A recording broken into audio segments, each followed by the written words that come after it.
of Yale University. He's been in theater. He was an original cast member of Mad TV. Oh, we got some old people here. Okay. And he's been entertaining us for over 30 years. Let's give this guy a round of applause.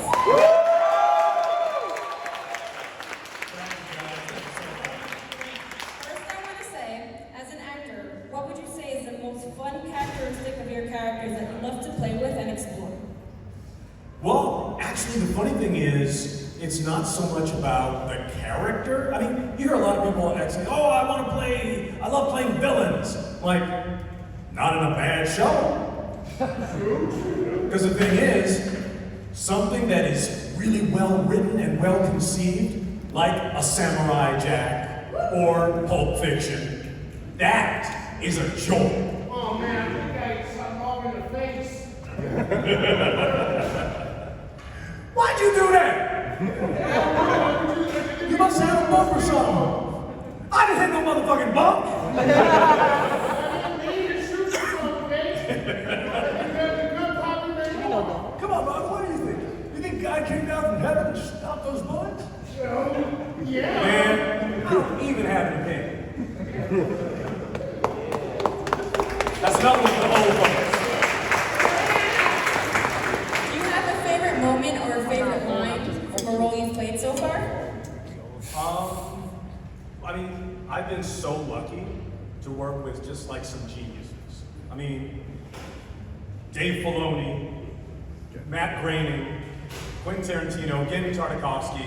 So I have like buckets full of favorite lines, favorite moments. You know, like in Futurama where Hermes is up on the things and Bender screams, "Do a flip!" I mean, that's a great line. And that ain't even my line. Speaking of, are there any other characters that you would like to play in series you've been in? Not really. I mean, because, again, the people I've worked with are so amazing. You know, as a kid growing up, Batman was my totem man. But if I'm sitting in the Justice League recording session, like, I can't do it better than Kevin. Kevin Conroy, he is vengeance, he is the night, he is Batman. That's a role that you make me step. When you have any breaks during rehearsal, do you have any things that you like to do to help prepare yourself to switch between characters? Well, it's interesting because the thing with voiceover is you don't memorize the script. You don't have 2 weeks of rehearsal and wardrobe to get you into character. So sometimes if you do a cartoon and then a couple months later you're back to do that cartoon again, it's like, okay, I gotta remember this character. What I tend to do is find one line that to me encapsulates the character and tells me in my body where it fits in my voice. Like for years ago, I did a show called Ozzy and Drinks. You know, Osmosis Jones, the #1 joke.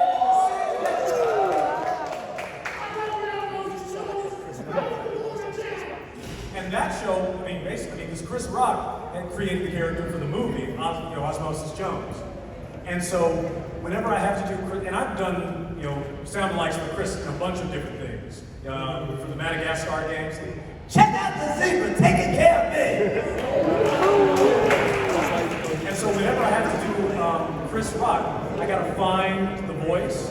And for me, it's what I call a pitch pipe line. You know how a pitch pipe is that thing where you go, and it tells you your first note for a song? For me, there's a line that tells me when I'm doing Chris Rock. And it's a line from his act. It's like, every man's gotta make a decision. Commitment, or there might be some kids in here, I ain't gonna do the rest. Swear to God, that's Chris Rock. Are there any other celebrities you can do impersonations of? Well, I gotta say, the Oscars messed me up because I've been voice matching Chris since Madagascar, and I've been voice matching Will since Shark Tank. Hey, I'm Phil. Hey, Sykes, my brother from another mother. So I'm like, oh damn, I just lost one paycheck at least. Because one of these brothers about to get out of work. How did you first get started in voice acting? Well, professionally, I would say the start was on Mad TV, because we used to do these claymation pieces, and the producers had us in the cast voice the animated characters, because they're already getting paid for the episode. This way we don't have to pay anybody extra.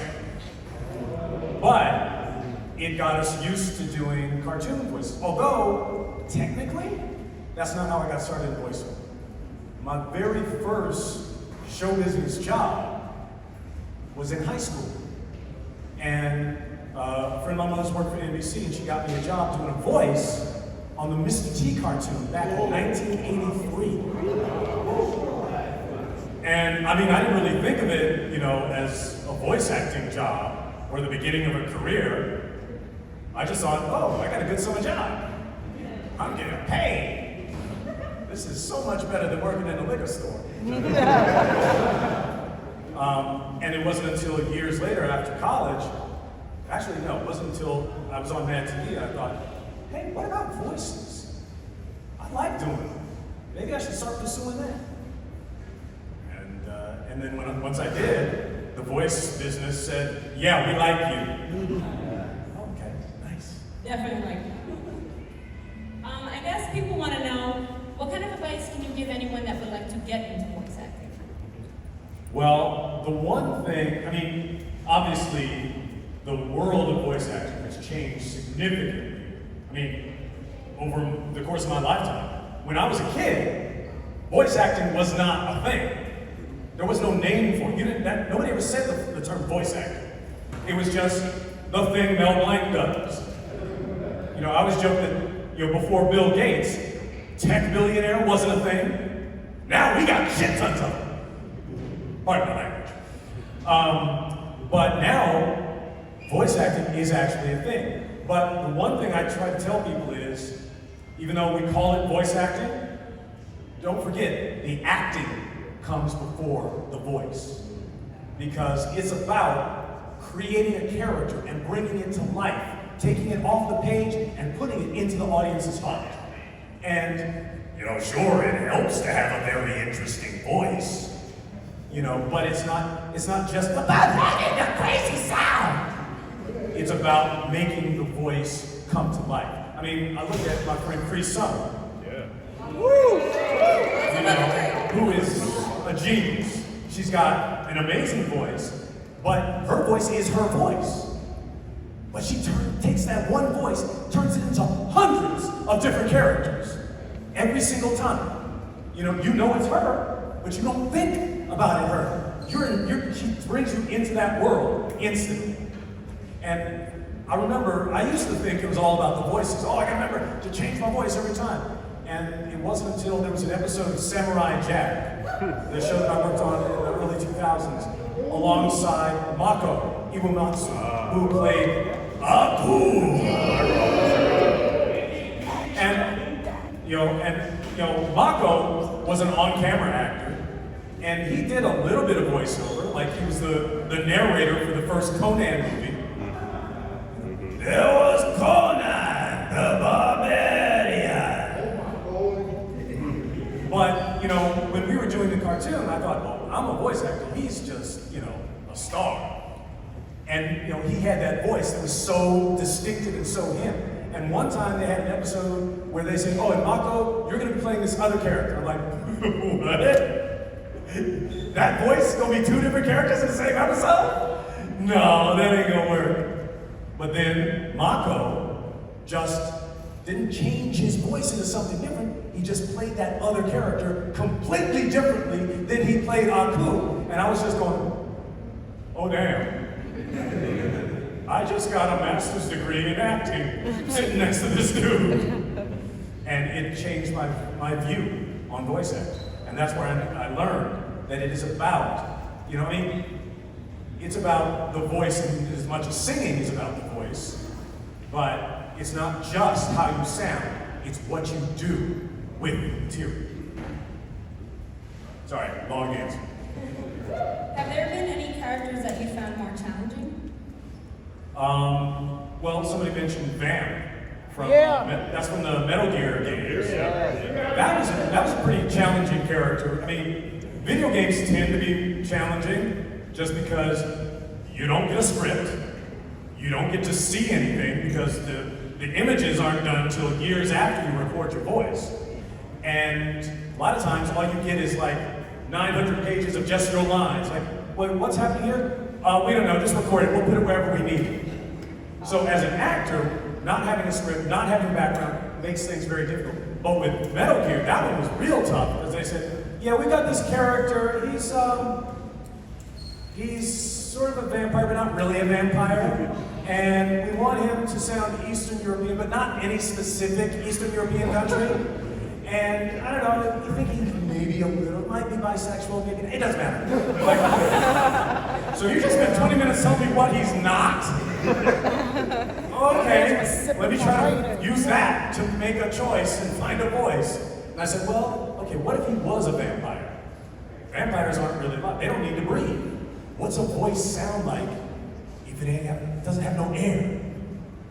It would sound like this. Like we won't believe what I found. And then the casting woman went, ugh. Like, all right, that's it. She's creeped out. Nailed it. Did your kids ever have characters you want you to talk as? No, I mean, growing up, you know, my kids weren't really into, you know, the cartoons and stuff. Too busy watching them Disney shows.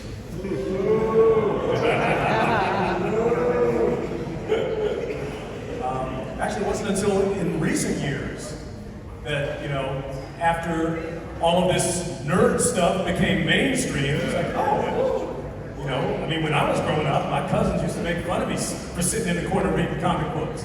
What's wrong with you? Why don't you come outside and play? Before I hit you upside the head. I want to read this. You know, it's like I have a bunch of friends, you know, they say, we're blurs. I'm like, yeah, when I was a kid, that didn't exist. You were black or a nerd. It took me both. But see, that's progress.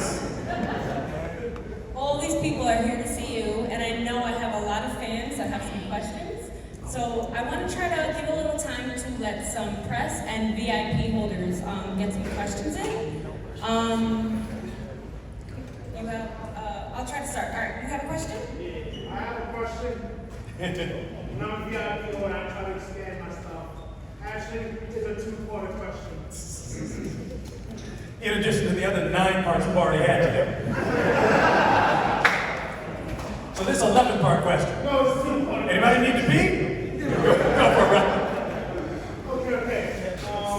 I was reading about the billionaires recently, Johnny Bravo and stuff like that. And I want to know from you, is it canon? No. So it's not. Johnny Bravo and Samurai Jack were just on the same channel. Fonzie was never on the Love Boat, neither. Second part of the question? Yeah. Oh, shoot, I'm nervous. Can you say something like only a psychotic menace like Vamp would say like anything at all? Oh, well, I mean, I don't know. One of my favorite Vamp lines is just like in Metal Gear 4. Yeah, Metal Gear 4. Are you the one who will finally end me? Like, and it's funny because I remember recording, I'm like, did I just say that too sexy? Because we're in the middle of a fight to the death. But he is enjoying himself. You had a question over here? Hi. It's kind of long-winded, so bear with me. Last year, there was a lot of uproar about voice acting, in particular, people that, like, you know, people didn't want people that, like, if it was a black character, they didn't want someone they didn't want an actor who wasn't black to play that character. I think the main complaint was mostly that it was white people doing other, other races, religions, yada, yada, yada. My question is that you, as a black man who's played many different races, like, what are your thoughts and opinions on that? And is there a controversy? Like, what do you think? Okay, so he's asking about the controversy back in 2020 about cross-racial casting in voiceover. Now, and I had a discussion with my friend Nolan North about this on his show.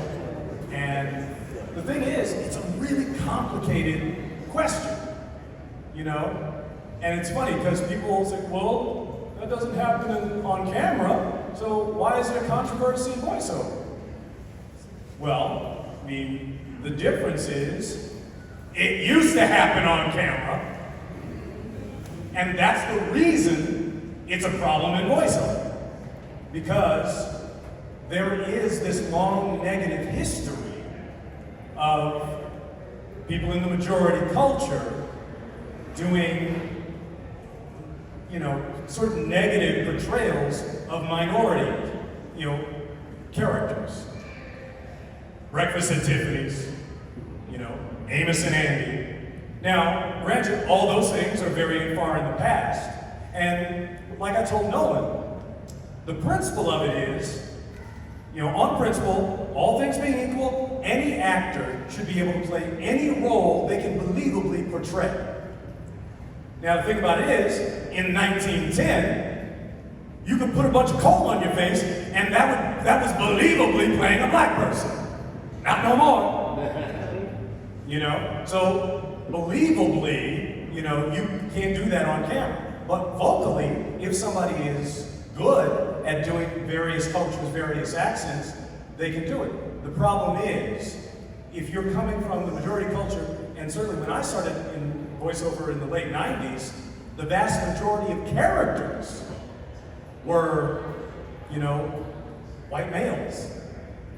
So just from, a pragmatic point of view, if those guys are getting cast in all the roles, us people of color, we ain't gonna be able to make a living. Because you got 150 characters for you to audition with, I got 2 this year. So that's one aspect of it. It's about increasing representation in the pool of actors.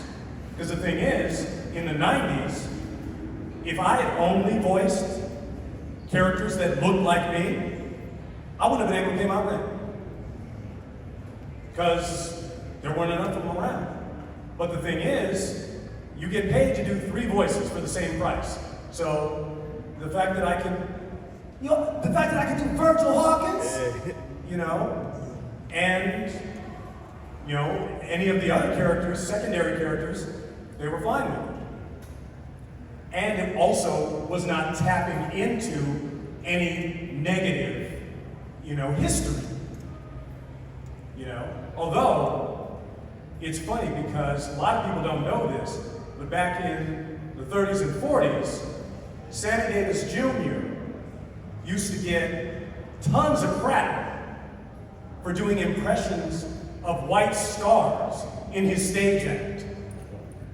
People were like, you can't do that. We don't want to hear that voice coming out of that kind of a body. So, the fact that anybody brings up, the fact that I'm doing my voices now, it's like, yo, get yourself a time machine, go back to 1928. And so that's my take on it is, it shouldn't matter, on a principle level, but the real problem is we're not yet at a level where all things are equal. But once we get, our levels of representation in terms of the stories being told and the characters being represented, then we can cast anybody playing any role. You just get to be the best actor, And, let's just all work towards that. Okay? And then Kristen Bell can play whoever the hell she is.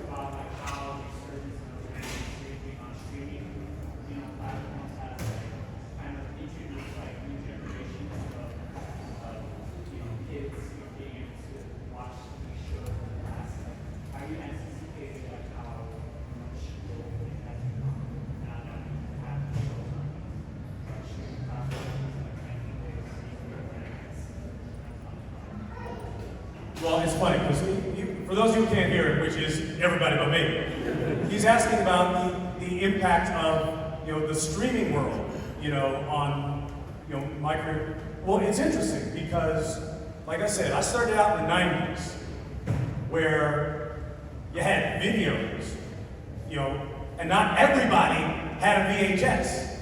So the world I grew up in, as a person in entertainment, if you did a show, if you did something, it aired that one night, that 1 week. And if people missed it, that was it. Maybe it would rerun in the summer 6 months later. But this idea that anything an actor does will be seen forever by anybody, I still can't get my head around it. I mean, the fact that, my son, who is actually here at my son, LaMarr. He's a rapper and a producer and just amazing, talented kid. But he loves The Office. I'm like, how are you watching a show that I used to miss it because I was out on Thursday nights? How the hell have you seen that show more than me?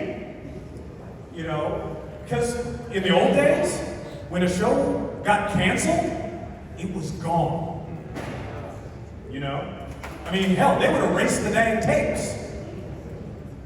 But nowadays, and I think this lends itself to the idea that as performers, we have more responsibility for what we put out there. Because now so many people can see it over so much time. And that's a new concept for us. Because the old days it's just like, I'm just trying to get a job. Although I have to say, like back to that controversy about, people, of one color being cast to play another color, none of that conversation should be about the actors. That should be about the producers, the studios. Actors don't hire themselves.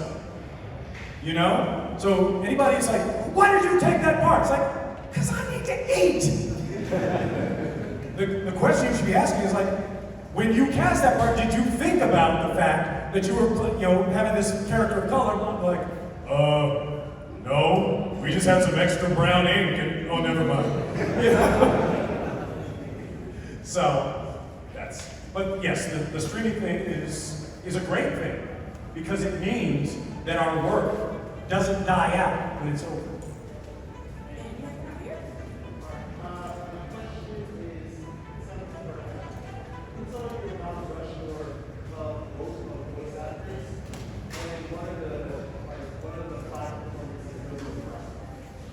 Ooh, well, I can do the Mount Rushmore question.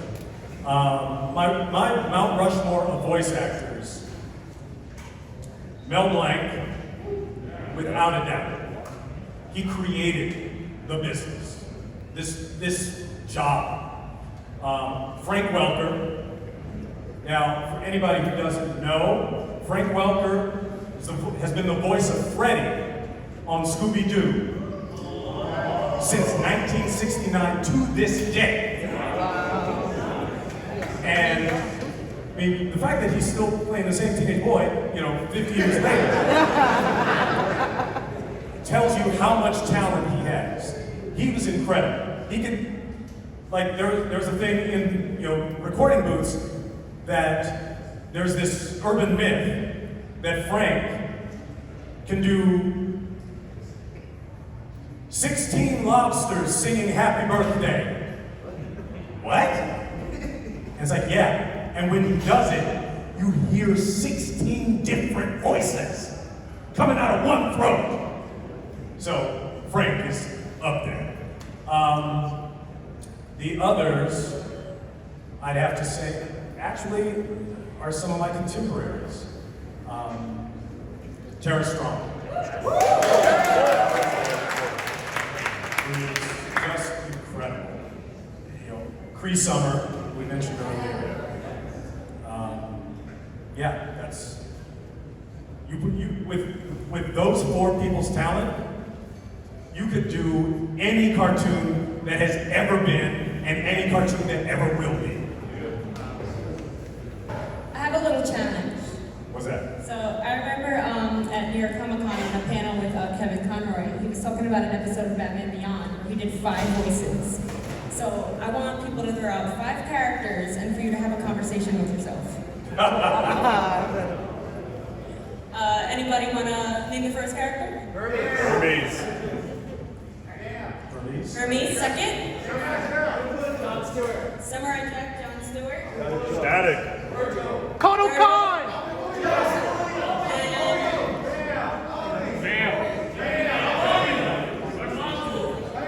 And Marvin.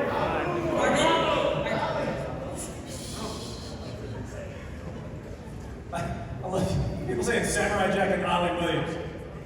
They don't really have conversations, generally.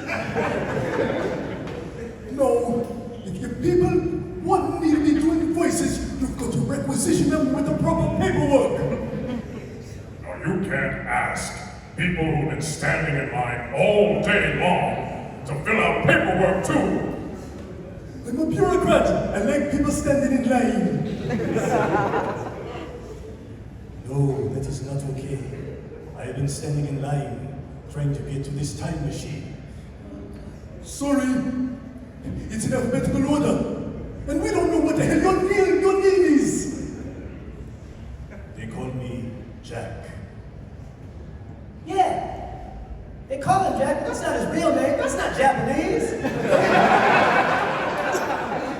And my name's Virgil Hawkins, so I guess alphabetically, I'll be at the back of the line. Get in line!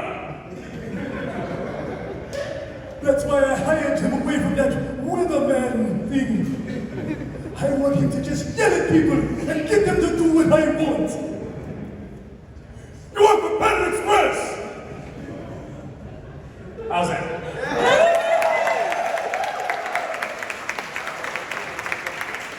Hey, you guys have to settle for that because I don't have a Harvard writing staff behind me. Oh, some folks are there? You got it? Yeah. So given that you're a voice actor, right? Your voice is obviously very important. What do you do to like maintain maybe being sore or maybe being sick when you're not an audition to do, or how do you drink? How do I protect my voice? Do you drink honey to like maintain a healthy voice?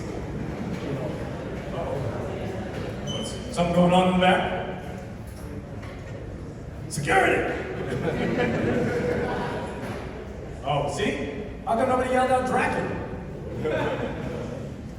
You better remember Dracula from Billy and Mandy? Dracula don't suck! Dracula's straight and lit! Well, no, in terms of voice, you just gotta take care, although I gotta say, having a signing table right next to the speakers downstairs, that ain't good for a voice. But, yeah, there's some hot tea with lemon in it if you're feeling, some problems. Although, the one thing I learned back when we were doing Ozzy and Drix, because the Warner Brothers recording studio was right next to a spa. And one time we had an afternoon session, like, hey, why don't I go get a massage before my session? Then I'll be nice and relaxed. No. Then what'll happen is your voice will sound like you just woke up. And that ain't good. Because when you first wake up, that's like trying to sing without warming up. That's like trying to work out without stretching. You know, you have the strength, but you don't have the variance that you need. You've got to work, so what I tend to do in the mornings is have a nice warm meal and, talk before I start a session. So that everything, because this is a muscle. You got to treat it just like you treat your legs, before a track meet. That was a great question. What specific vocal exercises do you do? I don't tend to do vocal exercises. Although, if I got a 9 o'clock session where I got to do, static, I gotta be a 14-year-old? I might get on the piano and, do scales. Eyes. Did you ever hear me doing scales to warm up? Yeah. I'm glad you don't do no more.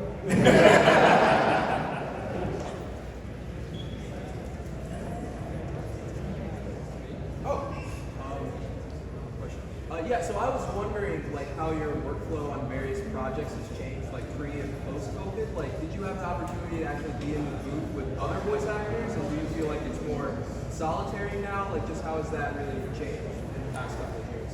Well, actually, no, I've been recording from home almost completely. Although, like, we're doing new episodes of Futurama, for anybody who doesn't know. And we're all connected on Zoom, but then recording separate. And nowadays, even if you go into a studio, they're keeping the actors separate, you know, just to be safe. You know, because like you were saying, because COVID, you know, affects your lungs and your throat. You know, on a movie set, you just gotta wait for them to test, you know, clean.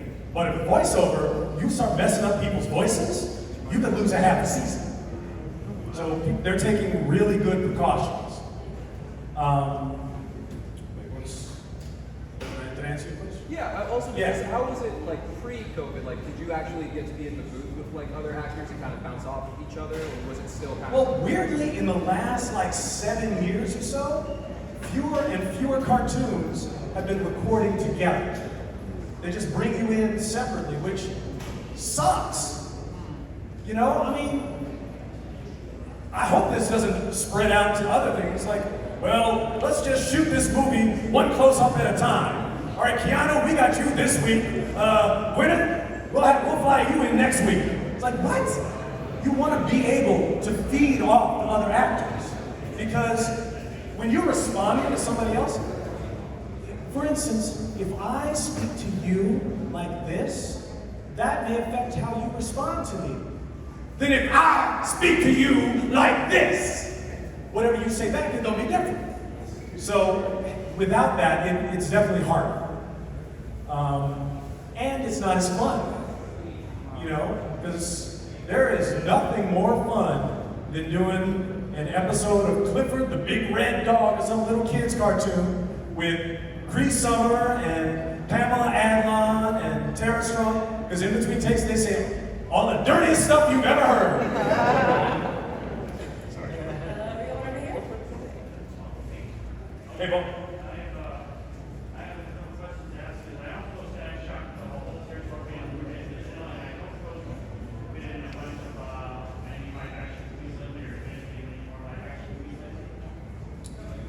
Live action stuff? Yeah, actually, I've been in a good amount of live action stuff. Well, it's actually all voiceover jobs that are on live action shows. For instance, on the show Supergirl, they had a Martian alien who was CGI. They said, hey, will you voice this computer generated character for us? Yeah, totally. But then halfway through the season, they said, we're gonna give him a human body. Will you fly to Vancouver and play that? Yeah!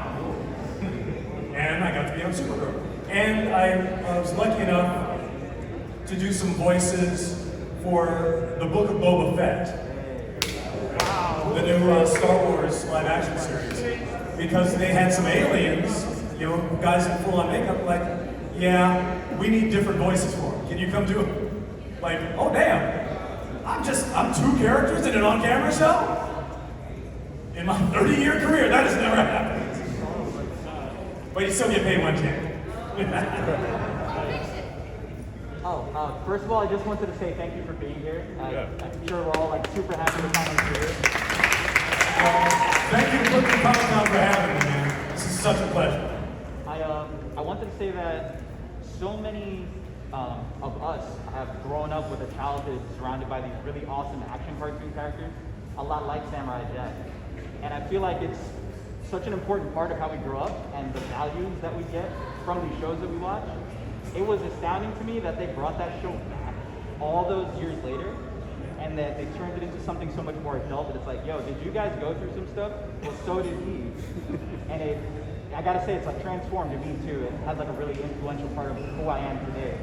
So I wanted to ask you, if in any way they have, how have your role influenced and transformed you over the years?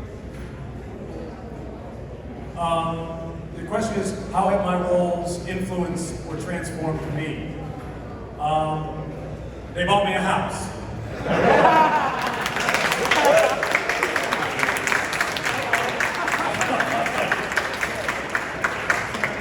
I mean, no, it's definitely, I mean, I have been lucky enough to work with such talented creators. And when you're working with somebody like Gendy Tartakovsky and that 5th season of Samurai Jack, where you're taking this hero, this man who embodies nobility, but is also experiencing trauma.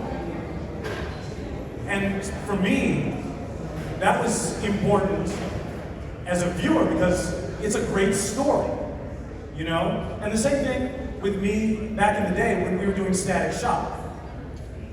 It brought a feeling of realness into the superhero cartoon world. You know? I mean, even though it wasn't, you know, like a very special episode, they were pulling from things that we as real people could relate to. But at the same time, we got the love and the fun and the energy of a superhero show. You know?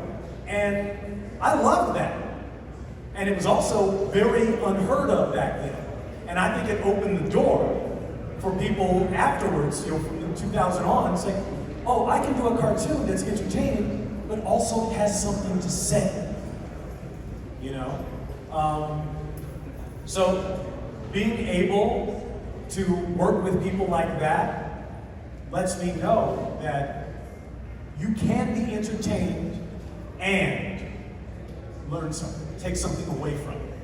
And those are the kind of shows you carry with you from childhood on to adulthood.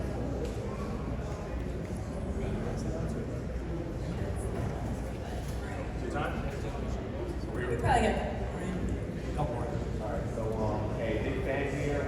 Thank you. Question. So okay, besides the character of Metal Gear Solid, what was another character that you like to play, like in a video game, and how challenging was it? What other video game characters that I enjoyed? Well, I gotta say, probably Quote call. one of the characters I got to play in Mortal Kombat. And that was a blast, simply because I grew up playing Mortal Kombat. Of course, we had to go to damn arcades and have a pocket full of quarters. Y'all can just pull out your phone. But being able to be a part of a franchise that was part of my childhood is amazing. Just like being able to play Jedi Kid Fisto. I mean, I remember sitting in, you know, the drive-in theater with my mom in 1977 watching the first Star Wars movie. And then, 25 years later, to say, I am a Jedi? You gotta love that. We have one here.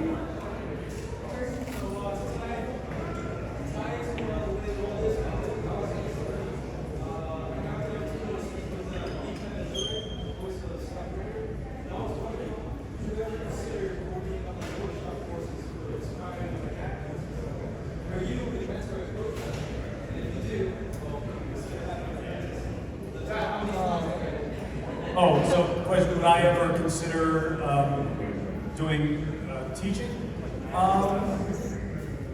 Yeah, I think there'll probably be a little time, because I used to teach years ago. I was a member of a comedy troupe in LA called the Groundlings. And I studied there and became a member, and then years later began to teach there. But I mean, voiceover is a much more complex approach. I mean, that's like teaching an acting class. And that requires a lot more time and dedication. And to be honest, like, I had to stop teaching classes at the Groundlings once I had kids, because it takes a lot of time. And thankfully, knock on wood, I'm still working enough that I don't actually feel I have the time that I would need to have to invest in a school. But I have a lot of incredibly talented friends, like my friend Charlie Adler, who is a voice actor and a director, and also teaches classes. My friend Catherine Cavadini, they have workshops. And there are so many people who are out there. Like my friend D. Bradley Baker, who's the voice of all the clones on the Star Wars animated shows and the Bad Batch. He has a website called iwanttobeavoiceactor.com. And that is an incredible resource for anybody who wants to get into it.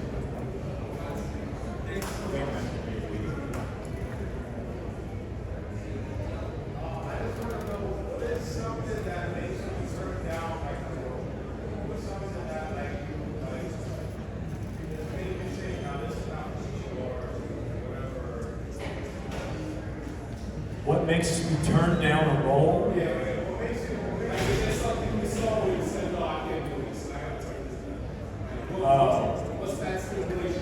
See, that's funny. This is part of the misunderstanding of showbiz.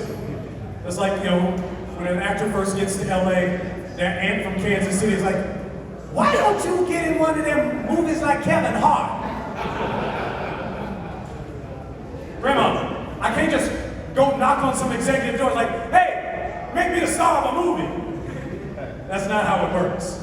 Actors, generally speaking, we get chosen to do work rather than choose to do our work. And even where I am in the voiceover world, you still got to audition for everything.